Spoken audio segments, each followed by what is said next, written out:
जय हिंद दोस्तों आज हम फिर से बीमारी एक लेके आए हैं। मतलब कि जब मैं इस चैप्टर में आपको पढ़ा रहा हूँ, जो मैं ये टॉपिक लेके आऊँगा तो आपको बीमारी ही बीमारी लेके आऊँगा दोस्तों। तो बहुत ही अच्छी बीमारी ये भी है, हालांकि मतलब अच्छी हमारा कहने मतलब इतना अच्छा थोड़ी ना, बहुत खतरनाक बीमारी है। मैं तो ट्रिक है बोलने का, तो ध्यान दीजिएगा। अभी मैं आपको ये बीमारी के बारे में बात कर रहा हूँ और बहुत अच्छे से ये बीमारी आपको अच्छे तरीके से आ जाएगी और आप इसको जानते भी होंगे, ठीक है। ध्यान दीजिएगा। तो इसका नाम है अमीबी अतिसार, जिसे हम बोलते हैं अमीबियो डिसेंट्री बोलते हैं। इसे क्या बोलते हैं? अमीबिक डिसेंट्री बोलते हैं। डिसेंट्री का मतलब होता है क्या? दस्त, ठीक है। सॉरी, डिसेंट्री का मतलब होता है दस्त, और डायरिया का मतलब क्या होता है? जैसे डिसेंट्री का मतलब क्या होता है, हम बोल सकते हैं पेचिस बोलते हैं, ठीक है। डिसेंट्री का मतलब होता है पेचिस और डायरिया का मतलब होता है दस्त। तो दोस्तों इसे हम एक प्रकार से हम हैजा भी बोलते हैं। हैजा मैंने आपको बताया था, हैजा हाली जा। हालांकि जो हैजा होता है वो एक प्रकार से बैक्टीरिया की बीमारी होती है, ठीक है। वो एक प्रकार बैक्टीरिया की बीमारी होती है, लेकिन आज मैं आपको अमीबी अतिसार के बारे में बात कर रहा हूं। ये एक प्रकार का प्रोटोजोआ है दोस्तों। ये किससे होता है? प्रोटोजोआ से होता है। प्रोटोजोआ, ध्यान दीजिएगा, बहुत ही अच्छा पॉइंट है प्रोटोजोआ। दोस्तों प्रोटोजोआ है क्या? तो आप जानते होंगे अमीबा, ठीक है। आप जानते होंगे अमीबा। अमीबा एक प्रकार का प्रोटोजोआ है।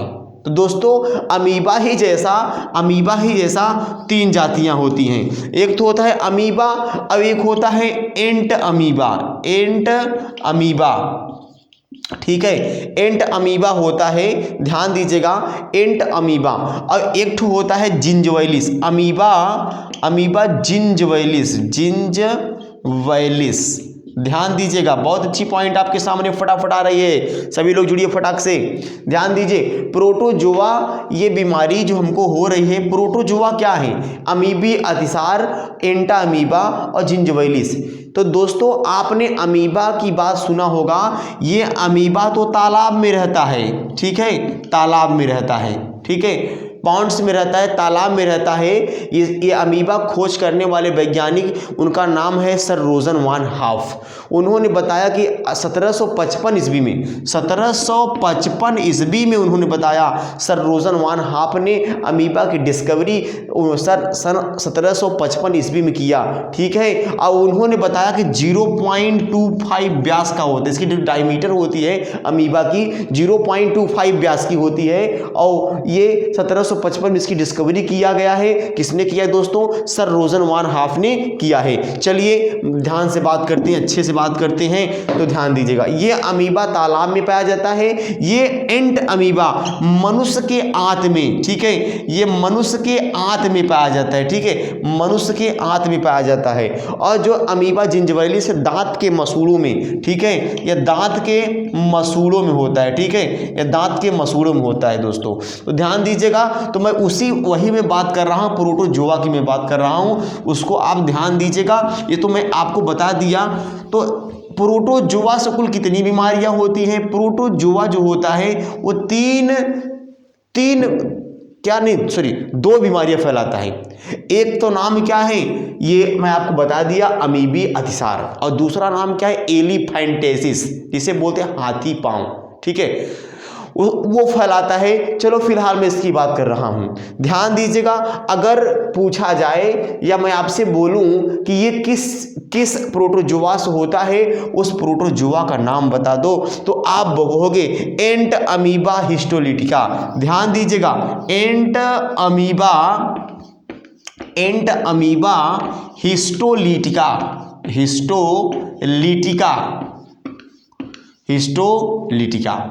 एंट अमीबा हिस्टोलिटिका।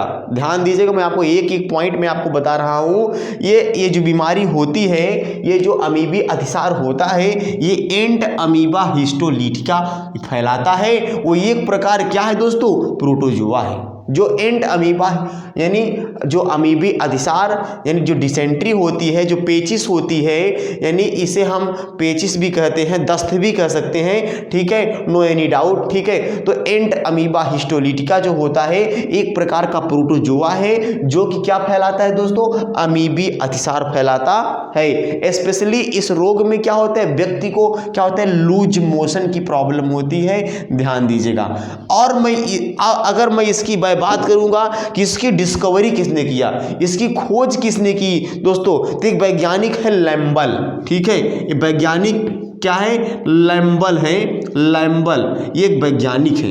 लैम्बल ने 1859 ईस्वी में 1859 ईस्वी में इन्होंने डिस्कवर्ड कर दिया किसका, इस बीमारी को बताया। तो लैम्बल ने बताया कि 1859 में इन्होंने बताया कि ये बीमारी होती है इंसान के अंदर, जिससे कि उन्होंने इस हमारे आंत के अंदर से, हमारे शरीर के अंदर से उन्होंने अमीबा अतिसार के जो एंट अमीबा हिस्टोलिटिका की जो वो प्रोटोजोआ है उसको निकाल कर बताया, अर्थात उन्होंने डिस्कवरी किया।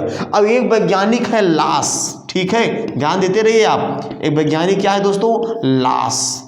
लास ने उन्होंने 1875 लास ने इसकी रोगजनक का पता लगाया, यानी रोगजनक पैथोजेन मैं आपको बताया था कि जो कोई बैक्टीरिया, जो कोई वायरस किसी अन्य प्राणी को रोग फैलाता है वो रोगजनक कहलाता है, पैथोजन कहलाता है। ध्यान दीजिएगा कि ये जो लास है इन्होंने क्या किया था, रोगजनक के बारे में बताया, रोगजनक। तो इसकी डिस्कवरी खोज लैम्बल ने किया था और लास ने इसके रोगजनक के बारे में इन्होंने बात बताई कि रोगजनकता क्या होता है, इसका पता लगाया, ठीक है। इन्होंने इसको पता किया कि रोगजनकता क्या होती है, कैसे रोग फैलता है, कौन फैलाता है, इसके बारे में डिस्कवर्ड किया, इन्होंने बताया, ठीक है। ध्यान दीजिएगा और अच्छे पॉइंट को नोट करते रहिएगा, ठीक है। कुछ पॉइंट मैं आपको ऐसा मैं दूंगा जो आपकी एनसीईआरटी में नहीं मिलेगा। चलो ध्यान देते हैं इसके सिम्टम्स क्या होते हैं, ठीक है, यानी जो लक्षण होते हैं, सिम्टम्स, ठीक है दोस्तों, सिम्टम्स इसके लक्षण क्या है। पहली बात तो कब्ज होता है, अगर किसी की प्रॉब्लम है तो इसे हम क्या बोलते हैं, कब्ज। पहली बात तो इसमें कब्ज होगा। कब्ज को हम एक बोलते हैं कोष्ठबद्धता, ठीक है, कोष्ठबद्धता यानी कब्ज होता है, यानी जो पेट होता है उसका जो डाइजेशन प्रक्रिया होती है वो स्लो मोशन में हो जाती है, अर्थात वो रुक जाती है, ठीक है। पूरे गैस में मतलब मेरे पूरे पेट में क्या होता है कि वो गैस्ट्रिक प्रॉब्लम हो जाती है, उसी को हम क्या बोलते हैं, कब्ज बोलते हैं। और कब्ज के साथ साथ कहते हैं उदरी पीड़ा होती है, ठीक है, उदरीय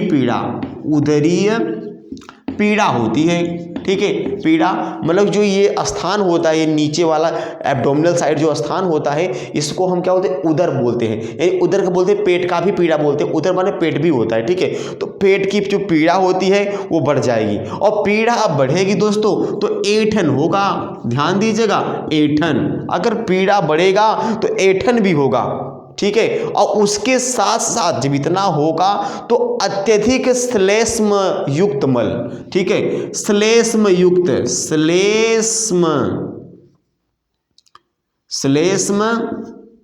मल, ठीक है। मल माने कि जो स्टूल होता है, आप जानते होंगे जो स्टूल है यानी जो मल है, यानी जो इंसान सुबह के टाइम परित्याग करता है, ठीक है, हमारे व्यर्थ पदार्थों को जब बाहर निकालता है तो श्लेष्म युक्त मल, तो उसके जो मल होते हैं श्लेष्म युक्त, ठीक है, वाइट कलर के डिस्चार्ज होता है, ठीक है, ध्यान दीजिएगा। और इसके साथ साथ क्या होता है, रक्त के थक्के वाला जो मल होता है वो बाहर निकलता है, ठीक है। इसके साथ रक्त का थक्के वाला मल बाहर निकलता है, ठीक है। जिसके साथ साथ इन व्यक्ति को ये प्रॉब्लम होती है, इसके अंदर ग्लूकोज का जो लेवल होता है, इंसान के अंदर जो ग्लूकोज का लेवल होता है वो सटाक से डाउन हो जाता है, ठीक है।